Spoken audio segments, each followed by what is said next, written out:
नमस्कार दोस्तों, मैं विवेक शुक्ला स्वागत करता हूं आपका इजी फोकस चैनल पर। आज हम लोग देखेंगे 7 जुलाई का इतिहास।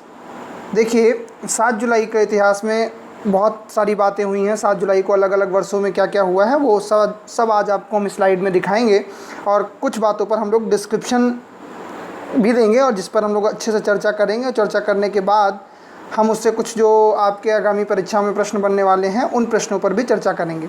देखिए, 7 जुलाई को ही 1753 में 1753 में संसद के एक अधिनियम द्वारा ब्रिटिश संग्रहालय स्थापित किया गया था। संसद के अधिनियम द्वारा मतलब ब्रिटेन की संसद द्वारा एक अधिनियम बनाया गया। अधिनियम को आप समझते हैं क्या कहा जाता है? एक्ट कहा जाता है। एक एक्ट बनाया गया, जिस एक्ट से क्या बनाया गया? एक संग्रहालय यानी म्यूज़ियम बनाया गया। ठीक है, एक म्यूज़ियम बनाया गया। कहाँ? ब्रिटेन में। तो जो ब्रिटेन में ये म्यूज़ियम बनाया गया था, इस ब्रिटिश संग्रहालय को, जो कि लंदन में है, ब्रिटेन की राजधानी लंदन में स्थित है, ये इसमें मानव सभ्यता से जुड़ी हुई चीज़ें, मानव इतिहास से जुड़ी हुई चीज़ें रखी गई। इसमें लगभग 80 लाख वस्तुएं हैं जो हर महाद्वीप से लाई गई हैं, और इसमें मनुष्य जात की पूरी संस्कृति को दिखाई पड़ता है। पूरी तरीके से एक तरीके से संग्रहित किया गया है। इस संग्रहालय को हैंस स्लोन नामक एक व्यक्ति थे, उनके व्यक्तिगत संग्रह से इसकी शुरुआत की गई थी। 15 जनवरी 1759 को 15 जनवरी 1759 को इसे सभी लोगों के लिए खोल दिया गया था। आम जनता भी इसमें जाकर इसको देख सकती थी। ठीक है, इसमें लगभग 80 लाख वस्तुओं का संग्रह है, इस बात को आप जानिए।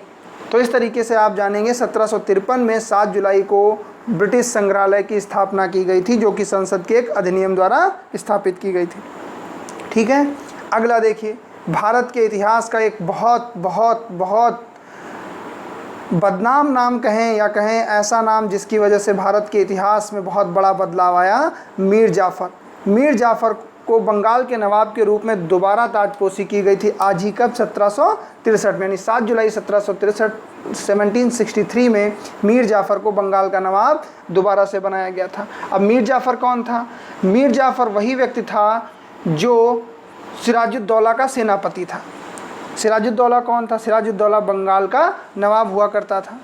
मीर जाफ़र हमेशा बंगाल का नवाब बनने के ख्वाब देखता था, जिस वजह से इसने सिराजुद्दौला के साथ गद्दारी की थी। इसे ग्रेट बेट्रायल भी कहा जाता है। महान विश्वासघात किया था इसने। किसके साथ? सिराजुद्दौला के साथ। एक तरीके से ये भारत उपमहाद्वीप में सबसे बड़ा देशद्रोह और गद्दारी का नाम बन गया था। कौन? मीर जाफ़र। मीर जाफ़र हालांकि ज़्यादा समय तक गद्दी पर नहीं बैठा रहा, लेकिन फिर भी उसने गद्दी के कारण सिराजुद्दौला के साथ गद्दारी कर दी थी और अंग्रेज़ों से मिल गया था। जिस समय रॉबर्ट क्लाइव ने इसको अपने साथ मिला दिया था, जब प्लासी का युद्ध हो रहा था। तो प्लासी के युद्ध से संबंध है मीर जाफ़र का, और मीर जाफ़र को भारत का सबसे बड़ा गद्दार व्यक्ति भी कहा जाता है। ठीक है, फिर देखिए 1763 में ब्रिटिश ईस्ट इंडिया कंपनी ने बंगाल के नवाब मीर कासिम के पद को छोड़ने की घोषणा कर दी थी। मीर कासिम, जब मीर जाफ़र चला जाता है, मीर जाफ़र नहीं रहता है, मीर जाफ़र की मृत्यु हो जाती, तो मीर कासिम को गद्दी पर बिठाया जाता है, और फिर मीर कासिम को भी गद्दी से अंग्रेज़ हटा देते हैं और निजामुद्दौला को वहाँ का नवाब बनाते। कहाँ का? बंगाल का नवाब बनाते हैं। ठीक है, थॉमस मान नामक व्यक्ति थे, जिनकी एक जोहान वडेब्रुक फर्म की स्थापना की गई थी इनकी उपन्यास पर। महाराजा रणजीत सिंह ने लाहौर पर कब्जा कर लिया था। महाराजा रणजीत सिंह के बारे में जान लीजिए। 1799 में महाराजा रणजीत सिंह ने क्या किया था? लाहौर पर कब्जा कर लिया था। महाराजा रणजीत सिंह को शेर पंजाब के नाम से जाना जाता था। ठीक, ये पंजाबी में या कहें सिखों के एक तरीके से सशक्त शासक थे। ठीक है, शेर पंजाब के नाम से किस शासक को जाना जाता है? तो किसे जाना जाता है? महाराजा रणजीत सिंह को जाना जाता है। ठीक है, तो इस तरीके से आप जानेंगे 1799 में इन्होंने लाहौर पर कब्जा कर लिया था। 1838 में सेंट्रल अमेरिकन फेडरेशन भंग कर दी गई थी। एक फेडरेशन बनाई गई थी अमेरिका में, जिसे 1838 में भंग कर दिया गया था। कब? 7 जुलाई को ही। संयुक्त राज्य अमेरिका ने हवाई द्वीप पर अधिकार कर लिया था। हवाई द्वीप पर अधिकार कर लिया था। कब? 1898 में। अब देखिए नेक्स्ट, 1903 में अंग्रेज़ों ने फुलानी साम्राज्य खरीद लिया था। ठीक है, 1917 में संयुक्त राज्य अमेरिका ने लायंस क्लब इंटरनेशनल की स्थापना की थी। 1920 में आर्थर मेगेन कनाडा के नवे प्रधानमंत्री आज ही के दिन बने थे।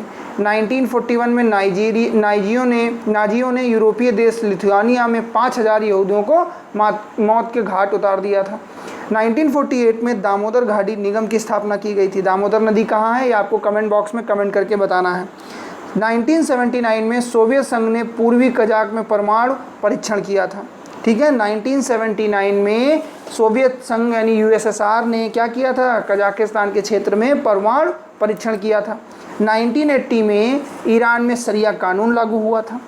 1994 में यमन में गृह युद्ध, उत्तरी यमन में सैनिकों ने एडन पर कब्जा कर लिया था। एडन जगह का नाम था। 2003 में नासा के अपॉर्चुनिटी अंतरिक्ष यान ने मंगल ग्रह के लिए उड़ान भरी थी। ये आपके लिए बहुत इंपॉर्टेंट है कि नासा के किस अंतरिक्ष यान ने मंगल ग्रह के लिए उड़ान भरी थी, तो क्या नाम था, अपॉर्चुनिटी। लंदन में 5 इस्लामिक चरपंथियों ने शहर में अलग अलग जगहों पर 4 बम उड़ाए। ये इतना इम्पोर्टेंट नहीं है। अमेरिका के दूरसंचार उपग्रह डायरेक्ट V10 को रूस के प्रोटॉन एम रॉकेट ने प्रक्षेपित किया। ये भी इम्पोर्टेंट नहीं है, ये इम्पोर्टेंट है। 2011 में Harry Potter and the Deathly Hallows part 2 का लंदन में प्रीमियम हुआ था।